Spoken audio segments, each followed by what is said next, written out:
Of a successful vote of no confidence against the then government. To prevent that vote of no confidence, different unconstitutional actions were taken by Imran Khan's government. His collaborators were the President of Pakistan and the then Deputy Speaker. Around midnight, the decisions of dissolution of assembly and other decisions were overturned by the Supreme Court. But that fateful night, the Constitution was undermined, violated, and thankfully, Supreme Court intervention set the things right, and we are here in the government today. So much has happened over the last 1 year. The journey, political journey of as an opposition in opposition. Imran Khan's political journey started with the cipher. And today, Shiri Mazari has written a letter to the United States for help because there are violations of human rights in Pakistan and so many other issues she has raised. A country which was being accused of a conspiracy against Pakistan or conspiracy against Imran Khan's government, the same people are now asking for help and rescue from the perpetrators of Bairuni Sazish or the government of Donald Lu. So this is the sum total of Imran Khan's journey from his dismissal from the government, and today his SOS to the United States. I think this is the most apt definition of what has happened in the last 1 year, or the behavior of PTI and its leader, Imran Khan. Nowhere in the world an accused has ever refused to appear in the court. This is being seen on television screen or being witnessed by everyone almost for last so many weeks that Imran refuses to appear in the court on different pretexts. Security reasons or reasons of being a victim, or so this is and then his appearance in the court is accepted while he's still sitting in the car, and he actually attacks the courts, or the courts are mobbed by his supporters. Whenever he appears in the court is intimidated.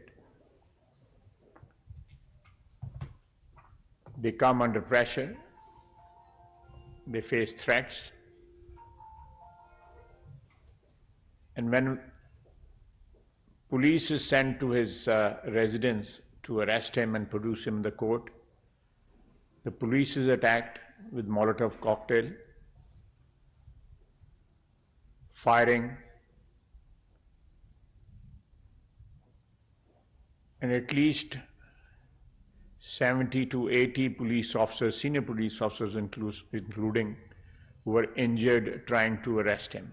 There was a pitched battle outside his house. So this has never happened in Pakistan. During his regime and in the past also, opposition workers, leaders were arrested, and they always surrendered in a very graceful manner, in a dignified manner as political workers to whatever victimization was taking place.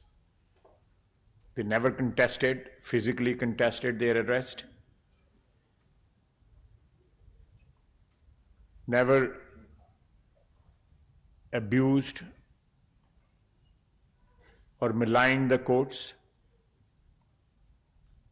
In last 4 years of his rule, when he was the Prime Minister, almost the whole of top leadership of PMLN was arrested.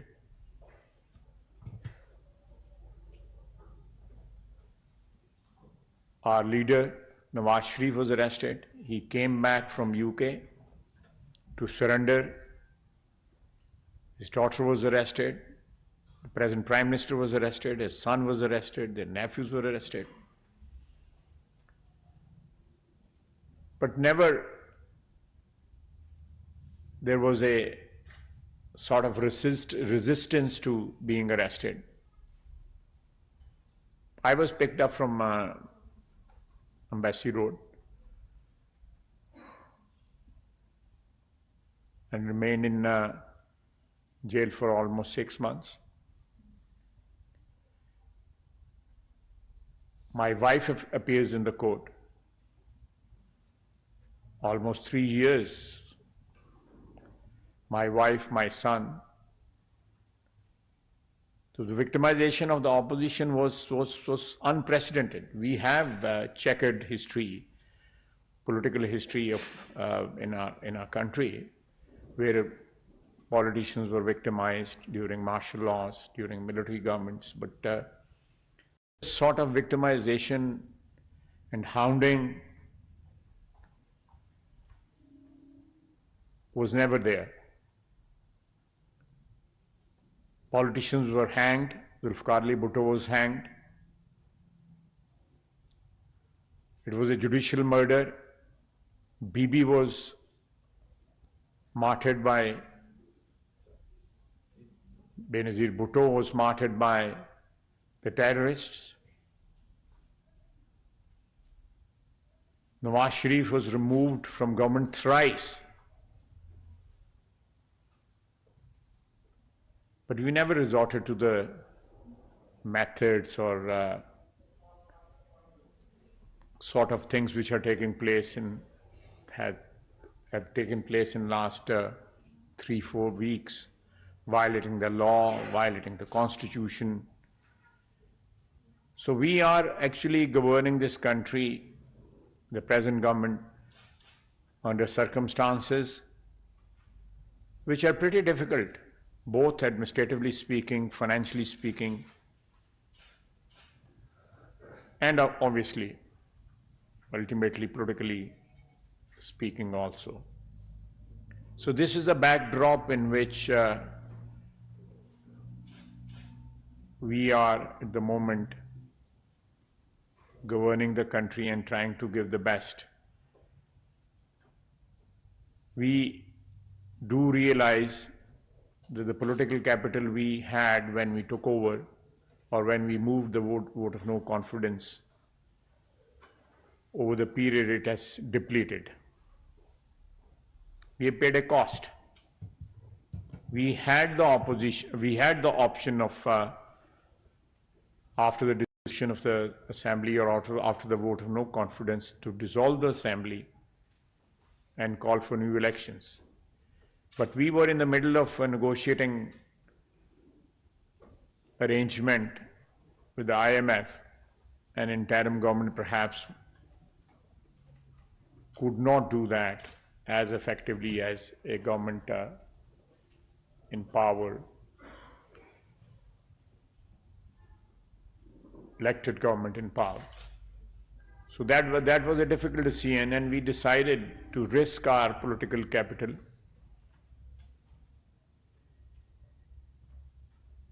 and stay in the government, despite the fact that we knew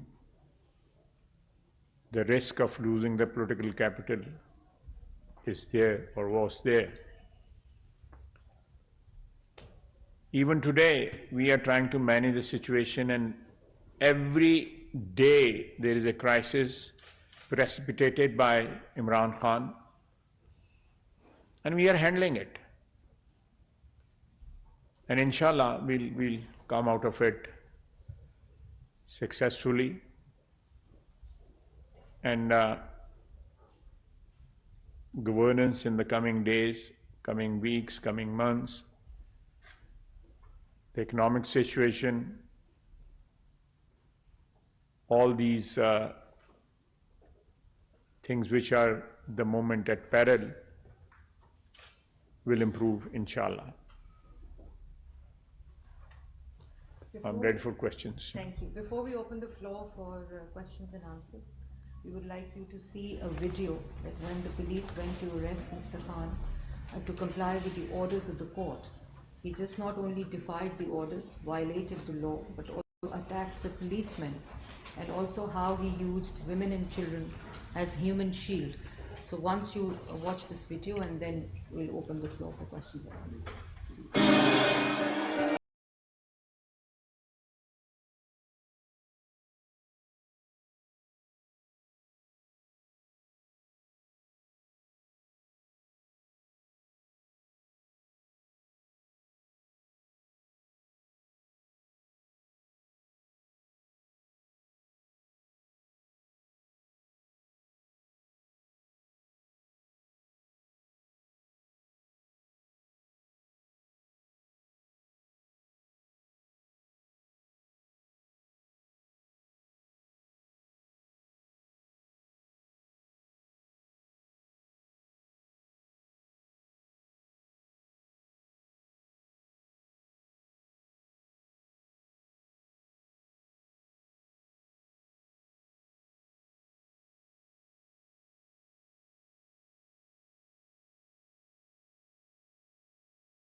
And I'll just give the names, and you please briefly introduce yourself, your outfit, and then we start the question. So I'll start with BBC, Charlotte Times. Sorry? Are you from BBC? No, Times. Times, okay. So we start with you, Charlotte. I don't have a question. You don't have a question. Sophia? I'm CNN. Assalamualaikum. I'm the Pakistan producer for CNN. I think from the video that we've just seen, and from a lot of videos that we're seeing generally from people on social media, there's clearly a lot of civil unrest in this country. My question is, Imran Khan had tweeted on Tuesday night in the midst of all that chaos that he's willing to engage in talks. And I recall the Prime Minister had also said on Monday, and I know a lot has happened since then, Monday the 13th, that he was willing to engage in some semblance of talks. Again, a lot has happened since then, but is there reluctance on the PTI side, or is it from the government side? is there any possibility whatsoever that talks can take place at all with all of political stakeholders as of right now? Thank you. Since last 1 year, and even when he was in power, we made an offer of building up some sort of consensus, at least on our economic policies. Now that offer was rejected and spurned by the then Prime Minister. During last 1 year, he has offered to talk several times with the establishment, with the military leadership, but not the political leadership. That is one. Despite the fact that opposition or the present government was willing to talk on so many occasions in last 1 year, but he kept on insisting and went to the extent of their time trying to approach the present leadership of Pakistan Army, and they are not responding. I want to talk to them, I want to meet them. And before that, he spoke to or approached through the President, General Bajwa, met him twice, tried to negotiate with him, even offered him extension for life. It is on record. Despite all that, he has not materially offered anything to the present government for a dialogue or for some sort of negotiations on that. I'll just add one thing to it. We are ready to talk for the sake of peace in our country, for sake of not for only the present government, but the coming generations, that we must have some sort of consensus on major issues which we are facing for last decades. We are not in favor of a transactional dialogue. We need something which is comprehensive, which covers everything. There are so many issues. One can debate on that and have perhaps a long debate on that. But in short, what I'm trying to say is that a comprehensive dialogue on the problems Pakistan is facing is always welcome. But transactional dialogue, which does not address the issues this nation is facing today, and perhaps the situation is getting worse by every passing day. So these issues, one must realize that these issues should be addressed as soon as possible. Yes, so a comprehensive dialogue, yes. A transactional dialogue, it will be a waste of time. Minister Asif, D&D from National Public Radio. As you may be aware, Mr. Khan has made multiple interviews to Western media in particular to project his point of view on what's been happening in Pakistan. I'd love to just get your responses to some of the claims that he's made. First, he has claimed that the government is seeking to outlaw him, a claim that was echoed, to disqualify him, a claim that was echoed by Zalmay Khalilzad on Twitter. Disqualify him? To disqualify him directly. Okay. He also alleges that there's even attempts to kill him or plans to kill him. I would love to get your responses on that. Just on holding the federal elections, is there a plan to hold the federal elections on time? And my final question, bear with me, is are you concerned that the political tensions now could spiral into more extensive or more violent clashes in the coming weeks or months, based on the very videos that you have aired right now? Thank you. It's a bit lengthy question, you know. Yes, sir. Sorry. Let's hope I can keep track of it. Violence, yes, there is every possibility that this violence can, escalate and get into an ugly situation. We are aware of that. That risk is always there, because Imran Khan is a desperate man. He has demonstrated the violence of the sort which we have witnessed in last few weeks. This has never happened in Pakistan. Violence has taken place during the military regimes, during General Zia regime, and before that during Ayub Khan's regime. But political governments have never resorted to violence against their opponents. Yes, there are victimization and cases and imprisonment, but this sort of violence from an opposition party, organized violence against the state machinery. So this is something which is unprecedented in our history, despite the problems we have had over the last 75 years. But this can spiral into something little obviously ugly, and but government has the power and the will to control any violence which is triggered by Imran Khan and his supporters. Coming to his allegation that IG Islamabad or IG Punjab or Chief Minister Punjab, they are conspiring to murder him. This whole thing is so scandalous. This allegation. He's just trying to create some sort of atmosphere where his followers are ready to believe anything he says. You know, it's like a cult. You know, the world has witnessed over decades and centuries where people have, the leaders have created cult, and people have followed them blindly, believing everything they say. So this sort of cult following is here in Pakistan also these days, but this will fizzle out, and this allegation of conspiring to murder him, I think this is stretching a bit too far.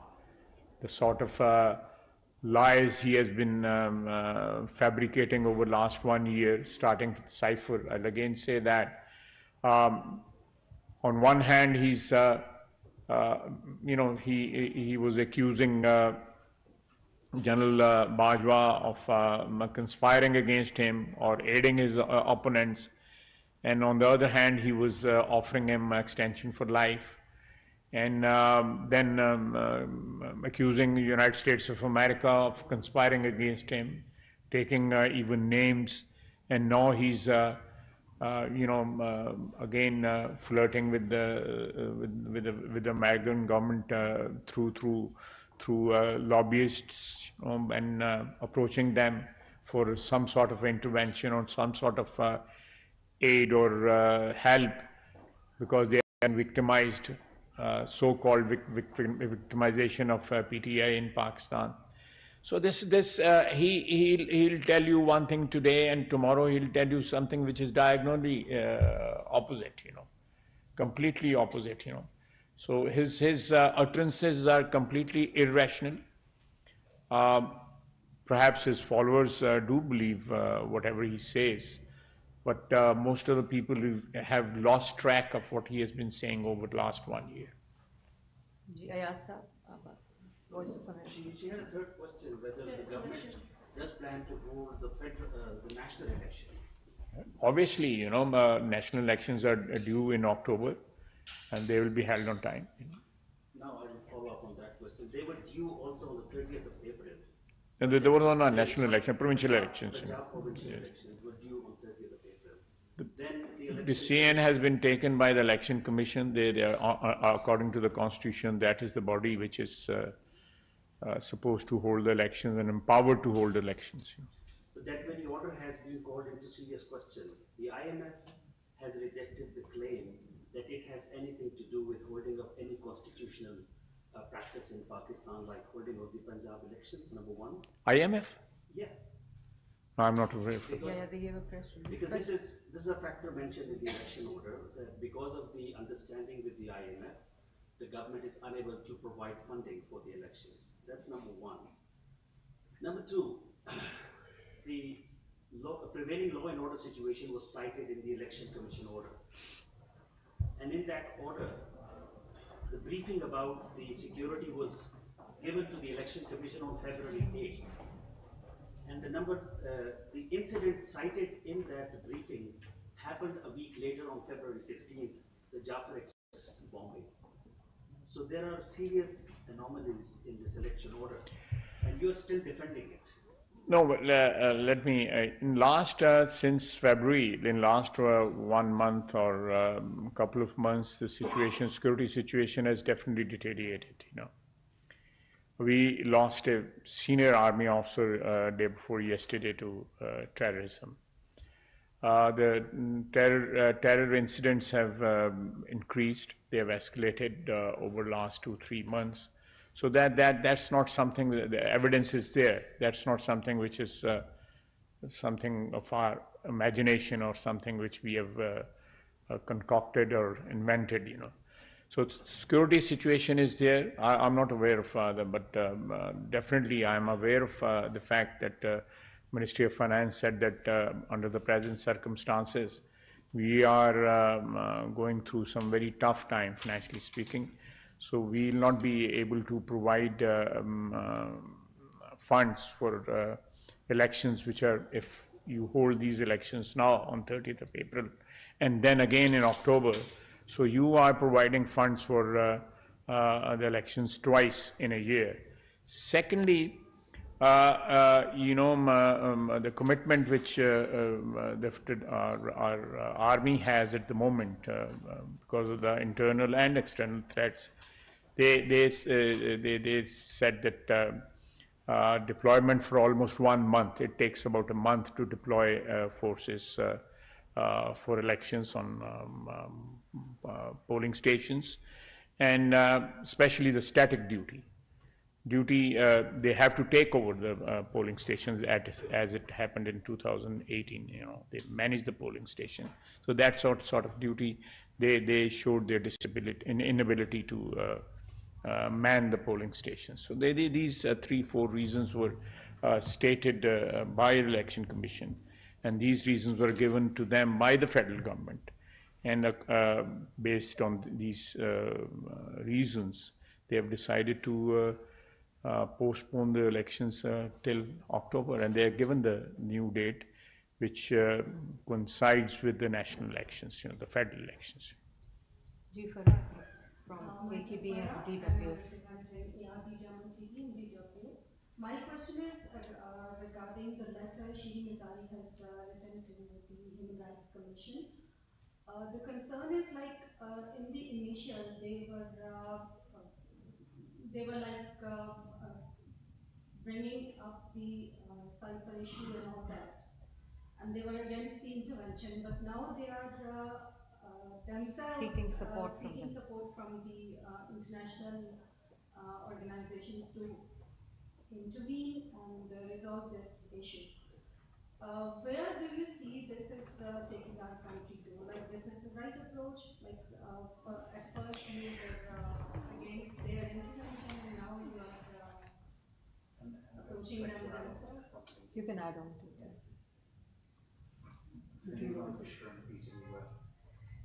It says in reference to the letter again, we do see maligning the image of Pakistan as far as the international forum is concerned. Pakistan is already in a very vulnerable state, right? And we can't afford any such things. All the contradictory statements given by Mr. Khan in the past as well, they're not really making sense if you look into it, practically and pragmatically speaking. So what is going to be the government's plan of action as far as a buffer strategy is concerned, as far as mitigating any negative impact on the country is concerned? As I said earlier, that Madam Mazari, her party in last 1 year, almost for 7-8 months, they were accusing United States of America for dethroning Imran Khan. And they even took the name of an official in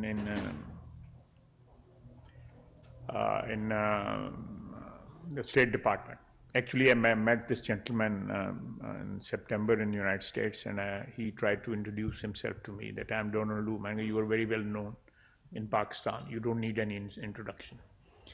So there is this sort of attitude.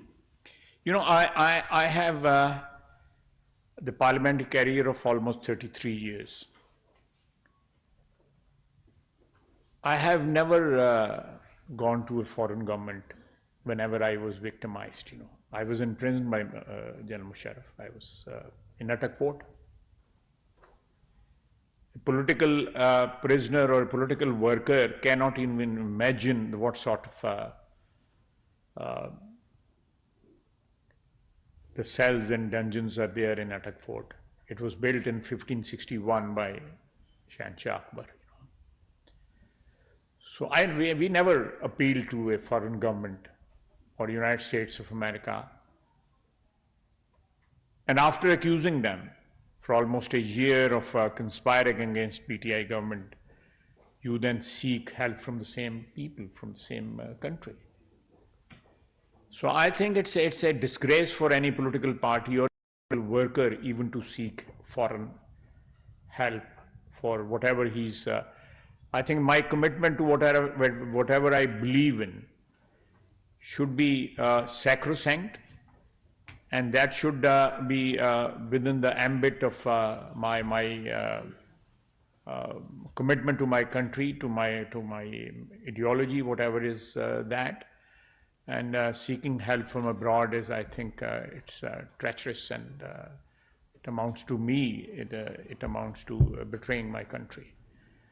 They can fight it out. We can all fight our battles within the ambit of within the norms, political norms of whatever we have in this country. I will never. Tomorrow, these people can even appeal to people across the border for help, you know, or some other countries who are. They actually declared the United States of America enemy of PTI or enemy of, and now they, I think they can do it. They in this, if I can say that they're absolutely shameless, you know. That just few months back you are accusing a country of conspiring against your government, and now you are seeking help from the same country, hiring lobbyists over there. And people, the politicians over there, the government has not spoken, United States government has not spoken against Pakistan, or they have not commented on our situation, political situation in Pakistan. But there are politicians over there, or former diplomats over there, who have commented in favor of Imran Khan and his party, which again, you know,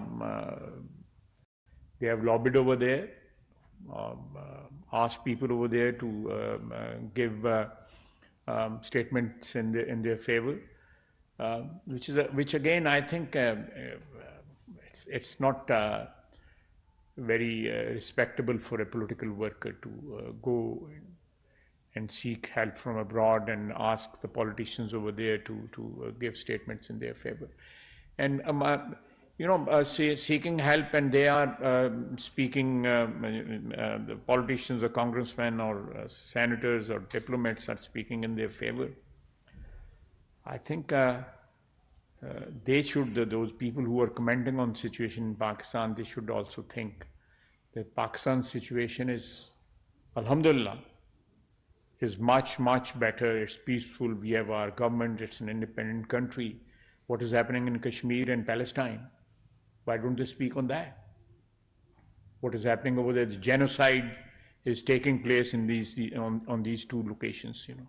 They should speak about that. Mr. Zalmay has spoken about Pakistan's situation. There are people, tens of thousands of Khans are in transit in Pakistan. They have become a liability for us. He should be speaking for them, that they should be sent to America as soon as possible. That is what the arrangement calls for. These people are in transit. Tens of thousands of people. There are close to 200,000 people in Pakistan who were brought to Pakistan after the fall of Kabul to Taliban's, and they're still here. Why don't they speak about them? Why don't Zalmay speaks about them? He belongs to Afghanistan. He owes it to them. He should speak about them. He should actually speak to his government about them, that they should be repatriated from Pakistan as soon as possible. Pakistan cannot. Pakistan is already, burdened with 5 million Afghan refugees, which they have actually swamped our economy over last 40 years. So we want to live in peace. We want to live in peace with Afghanistan, with our neighbors. But these liabilities, it's time that these liabilities which are on our shoulders, these liabilities should be liquidated. Harun. From Independent Urdu, coming back to the election, holding of elections question, are you, by defending the Election Commission's decision, not creating a very bad precedence constitutionally of delaying elections and not holding them within 90 days? And the second question is about this new task force that has been created. Do you have any details you can share about to stop criticism of establishment, the military, and other schemes today on social media? No task force has been created to whatever you were saying. I'm not aware of any task force. A committee has been formed. I'm aware of that. I think there are 4 or 5 members of those. Whatever arrangement has been made. But no task force. I think task force, the word task force, translates into something else, So the other question, we whatever was required by CEC from us, Chief Election, or by the Election Commission, the relevant quarters showed their inability to provide the army for manning the polling stations and providing the funds. On basis of those two and other reasons also, the decision was made by Election Commission. It's a constitutional body. They are independent to make their decision. And I think the elections have been postponed and the new date has also been announced. So I just heard that PTI is going to challenge this decision of Election Commission to postpone the elections. So it now falls in the ambit of judiciary to decide this question. So we'll rest our case, and obviously the opposition also will defend that. We'll defend the Election Commission, will defend their and obviously the federal government. Sir, I'll come back. From NPR. PTM has always demanded that the establishment should be within its domain. And there are critics who believe that in Pakistan, from Zaki to Nawaz Sharif and Nawaz Sharif to Imran Khan, all politicians have been planted in the nursery of GHQ and then they had fallen out. And now PTI is also demanding that intelligence agencies establishment should be in their constitutional limits. Don't you think that this is an opportunity for political forces to sit and at least decide that these, whether it is establishment or GHQ, they should be kept in their constitutional limits? Don't you think that I'm in total agreement with you. I have absolutely no difference of opinion on this issue. But as I said earlier, we are faced with problems, multiple problems, because of our own faults. We are not blaming any Beruni Sazish for that. These are our own mistakes. Over the years, as we have just mentioned, the military takeovers and abrogation of constitutions. All these things it is our collective responsibility and liability to sort out these things. That is why I said that there should be a comprehensive dialogue to sort out these things. I'm with you on this issue, 100%. There must be a transactional dialogue will not serve any purpose. A comprehensive, the ruling elite of this country, the components of power structure in this country, the judiciary, the politicians, the legislature, the executive, our defense establishment, media, the big business, people who are privileged, they can manipulate the system. They have the power to manipulate the system. All these components, they must sit together for the sake of peace and harmony in this country, and establishing something which you are asking for. That put to an end this trespassing of territory by different components of power. Am I clear? Yes, please. Sir, you said yourself the security situation is ideal and defend the decision of the election commission to defer the elections in the two provinces. My question is, how do you guarantee that the security situation will become better in October and the election commission will not cite similar reasons to further postpone the elections? I hope not. I cannot guarantee anything. That in 4 months or 5 months down the line, the situation will be much better and Pakistan will be, peaceful, and there will be no. I hope, I pray that happens. But let me clear. There is a fear that if, like in Punjab, if the elections are held now, so the framers of our constitution, learning from the experience, they thought that elections should be held on the same day. Because when the elections were held, like in 1977, the elections, provincial assembly elections were held 3 or 2 days later than the national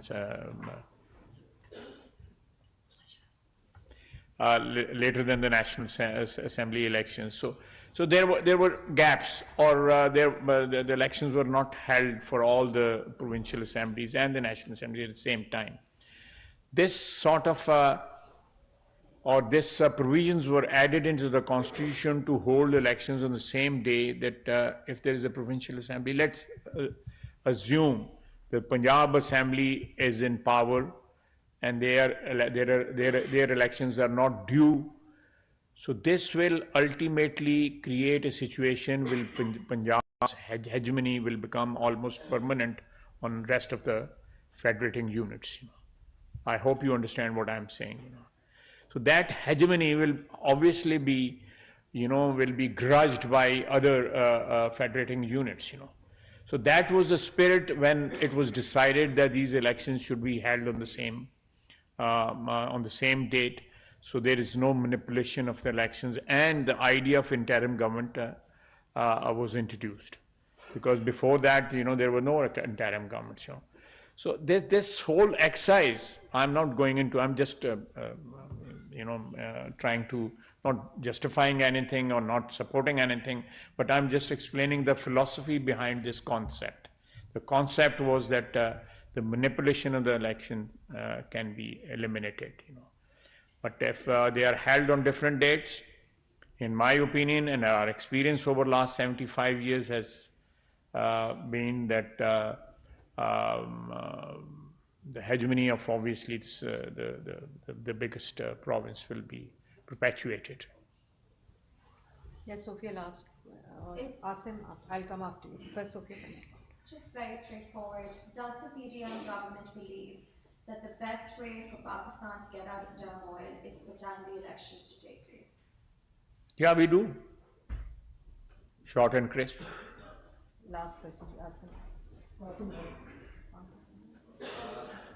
So there is a number of people sitting abroad outside the country, and they are continuously blaming Pakistani institutions and maligning different institutions and saying that they are, like army chief and Pakistani intelligence agencies are involved in torture and other things against a political party. And what do you think, what do you have a strategy to deal with those people, because some people are Pakistanis and some are dual nationals, so how do you have to deal with them? I don't want to speculate anything, but if a person who's a Pakistani and he's living abroad and he's attacking Pakistan or Pakistan institutions, different institutions, I think if he wants to oppose the government, or if he wants to oppose the whatever political culture we have in this country, Pakistan is the place to contest that. Sitting in a third country, people do go into exile, you know. People do go into exile. This is very common. It has happened in so many countries in the world, you know. The history is full of examples. But undermining your country of birth, undermining the country which has given you identity, sitting in some foreign land and talking about and most of it which is being said abroad today is a pack of lies, and it is being done on the behest of PTI. It has been funded by PTI. You know what has happened last few days in Washington and London. Pakistan Army and leadership of Pakistan Army was attacked. I think this is the first time in our history that number 1 and number 2 both were appointed to the top positions of Pakistan Army. It has never happened before. Those appointments were also on merit. They were on merit. But this sort of merit was never there or displayed in the appointment of Army Chief and Joint Chief. You know, and maligning a country which is almost perpetually in a situation of war with it, especially when it comes to India, and against terrorism. These are two enemies we have, you know. Everybody knows that we are facing as a result of our effort against Soviet Union in the 1980s and then after 9/11. That is the baggage of history we are carrying. And we are facing even today, the tremors of those days, the things which took place after 9/11 and in the 80s in this region. NATO countries have gone back, America has gone back, but we are still there because it was happening in our neighborhood. So those remnants or those, the effect or the negative fallout of those days is still there. The people are sitting abroad, speaking against our institutions, and speaking against the leadership of Pakistan Army. That's not acceptable. That's not acceptable. And PTI, it was done in PTI gatherings abroad, in UK and in United States of America. So on one hand, they seek help from Pakistan Army. They get sponsored by them in 2018. Their demonstrations, their dharnas and all that, they were sponsored by them. And when they are not power and those institutions, they want to stay neutral, they want to go back into their constitutional role, so then they attack them, they vilify them. That's not acceptable, not at all acceptable. Thank you very much. Sonia? Yeah. Yes, Sonia for Radio France International. You talk about the security situation and the fact that the violence might get worse. Is it possible that martial law can be imposed? We heard about that so much, it's less long. I don't think so, that situation. You know, if you look at the history of 4 army interventions we have had over the last 75 years, those interventions are personally motivated. You have to study the history of these 4 interventions. Ayub Khan, Yahya Khan, Ziaul Haq, and Musharraf. They were all personally motivated. The situation in those years, 58, 69, 77, and 1999, it never warranted for any intervention. Never warranted. The personal ambitions of those people, these 4 dictators who abrogated the constitutions, they were personal ambitions. 1999, when Nawaz Sharif was overthrown, there was absolutely, Pakistan was, everything was fine. In 1958, the elections were about to be held. Ayub Khan took over. In 1969, elections were about to be held. Yahya Khan took over. In 77, elections were about to be held. And Ziaul Haq took over and postponed the elections forever. So there is no link between the violence or civil unrest and takeover of Pakistan army in our history. There's no linkage. So speculating that there will be chaos or there will be civil unrest and army will take over, citing the example of past takeovers were based on personal ambitions and not for any particular situation of law and order in Pakistan.